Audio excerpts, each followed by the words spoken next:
Eu sou meu inocente. Meu irmão não fez nada. Para, seu tenente. Para! Se você não confessar, vai morrer também! Fala! Dois irmãos que foram punidos injustamente de maneira ferrenha. Eles acabaram sendo presos e acabaram sendo torturados diariamente até assumirem um crime que não cometeram. Esse é um dos maiores erros judiciais da história do Brasil. Nesse vídeo você vai conhecer o caso dos irmãos Naves. Eu sou o Marcelo, fica comigo, depois da vinheta eu te conto. Uma gestação complicada. Ele vai ficar preso, vai puxar cadeia. Vou cumprir minha parte, não foi longe demais.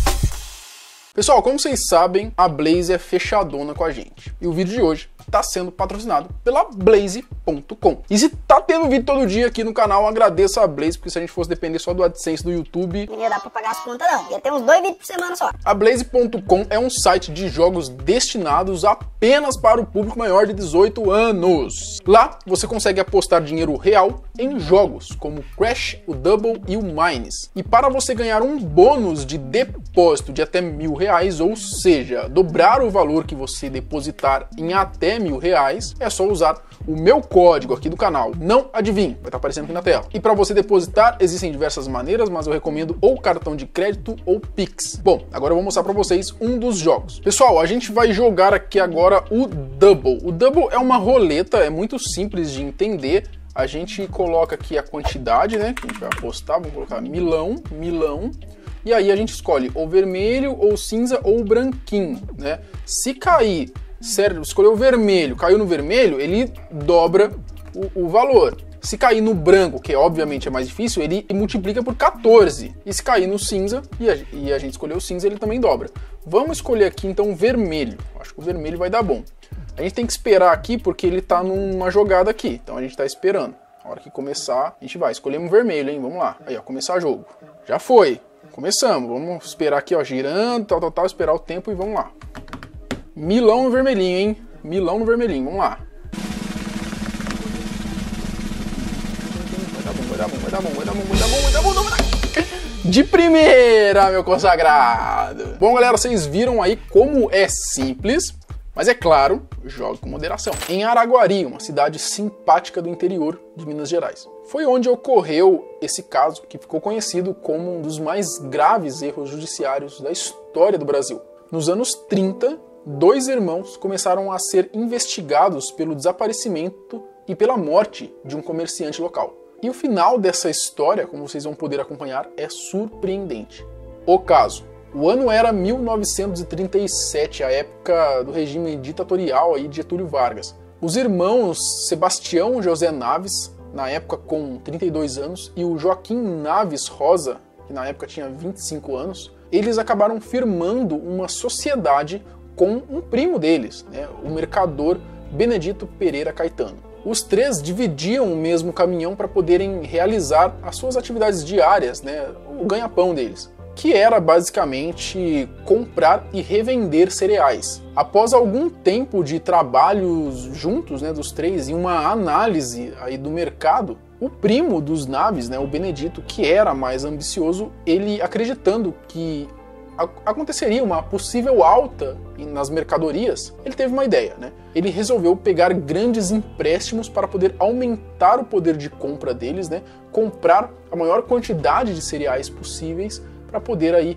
vender então quando esse preço estivesse mais elevado. É o famoso comprar na baixa para vender na alta. É o sonho de todo investidor, né? Só que o tempo foi passando e nada dos preços dos cereais aumentaram. Muito pelo contrário, a cada dia que passava, a mercadoria acabava valendo menos e menos ainda. E é claro que isso começou a preocupar o comerciante, já que ele estava se afundando em dívidas. Então o que ele fez, né? Ele fazendo as contas e refazendo, o Benedito ele decidiu, num ato desesperado, vender todas as suas mercadorias na baixa, um valor bem inferior ao que ele tinha comprado. Ou seja, ele cometeu um erro terrível. E no final desse processo acabou sobrando para ele cerca de 90 contos de réis, que daria aproximadamente aí, 270 mil reais nos padrões de hoje. Então você deve estar pensando, pô, é um valor ótimo, né? Dá para ele ir colocando as coisas em ordem, né, enquanto ele vai vivendo. Só que, no entanto, após toda essa manobra, a sua dívida ainda era de 136 contos de réis. Ou seja, ele estava devendo mais do que ele tinha ganho. Aí é claro que acabou batendo o desespero, né? Vários credores aí cobrando ele sem parar, e ele acabou vendo que só tinha uma opção, a opção de fugir. E na madrugada do dia 29 para o dia 30 de novembro, o Benedito ele acabou pegando todas as suas roupas, as suas mercadorias que ele ainda tinha e levando consigo os seus últimos 90 contos de réis e deu no pé. Os irmãos Naves, né, depois de notarem o sumiço do sócio, eles decidiram então irem até a polícia, que imediatamente começou as investigações. As investigações estavam ocorrendo normalmente sob os cuidados do delegado Ismael do Nascimento, mas tudo acabou mudando quando houve uma troca de comando no caso. E aí começou a dar ruim para os irmãos. Os irmãos Naves se complicam. Quem assumiu o cargo foi o tenente Francisco Vieira, conhecido como Chico Vieira, né? E ele deu novos rumos ao inquérito. Ele recém-empossado, né, o Vieira ele convocou diversas testemunhas, estudou o caso, ouviu boatos e, por fim, ele chegou na conclusão de que os irmãos Naves eram os maiores interessados no desaparecimento e na morte do primo Benedito. O tenente Chico Vieira logo tirou as suas conclusões. Para ele, os irmãos Naves eram os culpados. Eles teriam matado Benedito para roubar o dinheiro dele e ainda deram queixa para despistar a polícia. Esta era a acusação do tenente, mas faltavam provas. Já que ele teria dado aí o prejuízo para os irmãos, né? Então os irmãos teriam dado um sumiço no Benedito para poder então ficarem com os 90 contos de réis. O tenente então mandou prender os irmãos Sebastião e Joaquim para interrogá-los. Durante meses, Chico Vieira e seus comandados fizeram da vida dos irmãos Naves um verdadeiro inferno, com direito à tortura para que confessassem que haviam matado Benedito e escondido o dinheiro dele. Além das torturas diárias, eles eram colocados em celas subterrâneas, né, imundas, úmidas, privados de água, de comida, de visitas e até mesmo da luz do sol. Chico ainda ordenava que Joaquim e Sebastião fossem levados a um campo aberto, onde muitas vezes eles eram amarrados em árvores com mel para serem atacados por abelhas e formigas. Este é o porão da delegacia.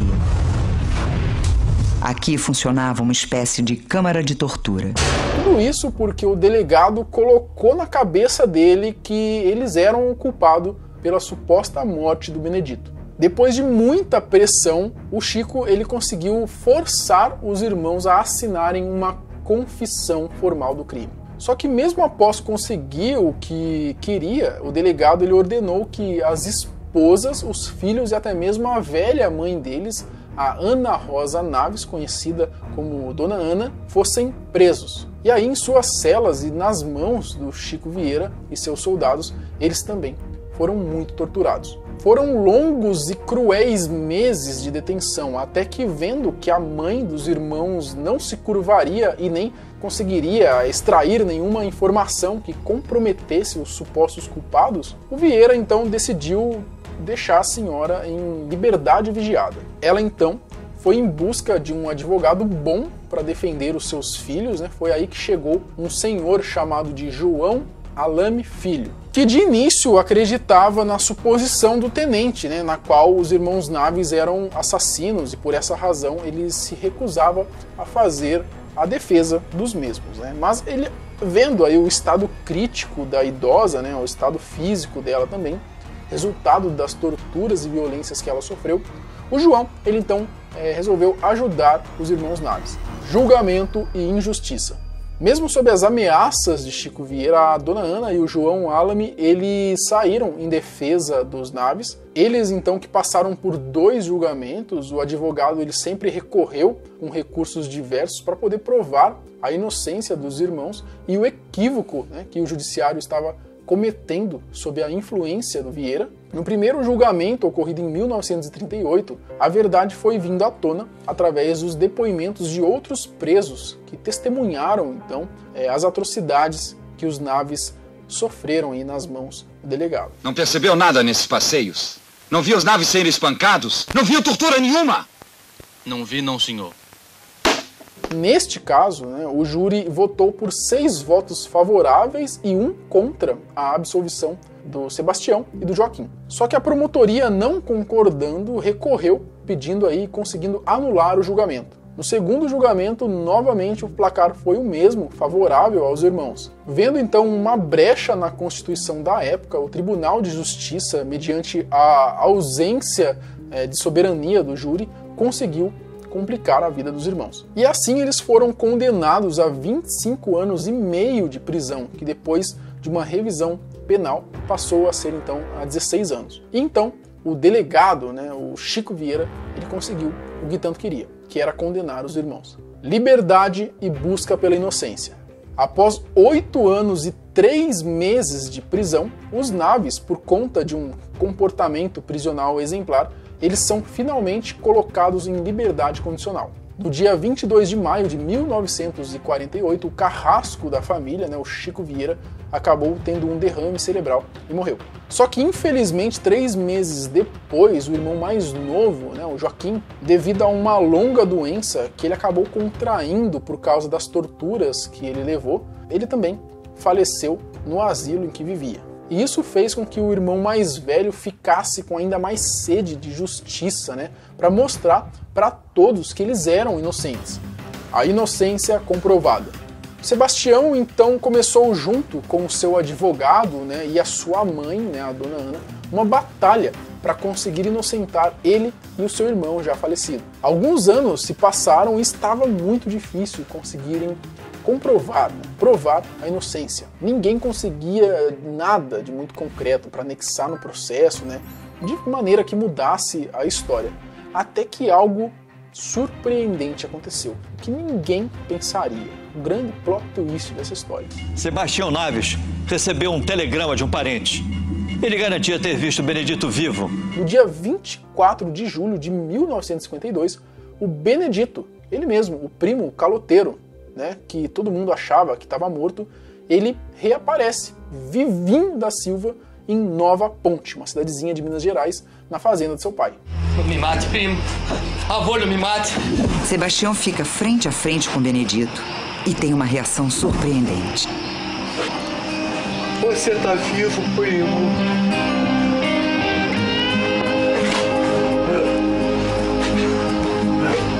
Dá pra acreditar nisso? Por que este arrombado não apareceu antes? Bom, então era a luz no fim do túnel, O Sebastião, ele viu ali finalmente a chance da justiça ser feita. E ele mesmo fez os trâmites ali, foi buscar o primo Fujão lá na casa do seu tio. Enfim, o Benedito, ele disse que tinha voltado para quitar as suas dívidas. Olha, depois de tanto tempo ele voltou para quitar as dívidas, que filho da p***. Infelizmente para ele, toda a sua família tinha morrido em um acidente de avião, num voo que os levava aí de Araguari para prestarem depoimento. Benedito é detido pela polícia, mas não pode ser acusado de nada. Nada tinha a ver com o caso. Liberdade e indenização. Em meados de 1953, finalmente os irmãos Naves foram inocentados oficialmente de toda e qualquer acusação de crime. Ah, mas depois dessa eu ia lá e matava o Benedito, mano. Porra, já fui culpado por um crime. Desgraçado, cara sofreu pão que o diabo amassou lá, comeu pão que o diabo amassou, o cara não apareceu, velho. Maldito, né, velho? Mas será que as informações corriam, velho? Se a galera não tinha informação sobre ele, por que ele teria informação sobre os irmãos Naves estariam presos? A verdade é que ele não se preocupou, né? Ele conseguiu fugir, ninguém achava ele continuou a vida dele, né, mano? E pau na bunda dos irmãos, né? Talvez ele nem soubesse realmente que os irmãos estavam presos, sendo torturados e tal, né? Bom, depois disso, ainda restava uma última etapa do processo, que era conseguir uma indenização legal para a família, né? Por 7 anos, o Sebastião e seu advogado, o João Alame Filho, eles lutaram na justiça para conseguirem uma indenização, né? Nada mais justo, né? Depois de tudo que eles passaram. Uma pena, o irmão lá que faleceu não está vivo, né? Para poder usufruir, mesmo que um pouco aí dessa indenização. Então, em 1960, eles conseguiram processar o Estado e assim garantir a indenização devida à família e aos descendentes legais dele, né, e do seu irmão. O Sebastião, ele viveu até setembro de 1964. A sua mãe, a dona Ana, ela morreu 2 anos depois, e o seu defensor, o advogado, o João Alame Filho, ele morreu em 1993. Imagina o Benedito falando pra ele, vamos pegar esse dinheiro da indenização sul, comprar um cereal aí. Comprar um cereal que vai valorizar. Nossa senhora, pior que valorizou mesmo, né, com a guerra da Ucrânia, e valorizou pra caramba. As histórias dos irmãos Naves se transformou em um livro, né, escrito pelo próprio advogado, o João Alamy, né, e ele também virou um filme, né, chamado O Caso dos Irmãos Naves. Inclusive tem no YouTube aqui para quem quiser assistir. Bom, com essa história a gente pôde comprovar que a justiça às vezes falha. E quando ela falha, quem paga pelo crime é um inocente. Nesse caso, 2 inocentes. Vocês sabiam dessa história, que é conhecida como um dos maiores erros judiciários do Brasil? Conhece mais algum caso em que a justiça falhou? Comenta aqui embaixo. A gente se vê amanhã, no mesmo horário e no mesmo canal.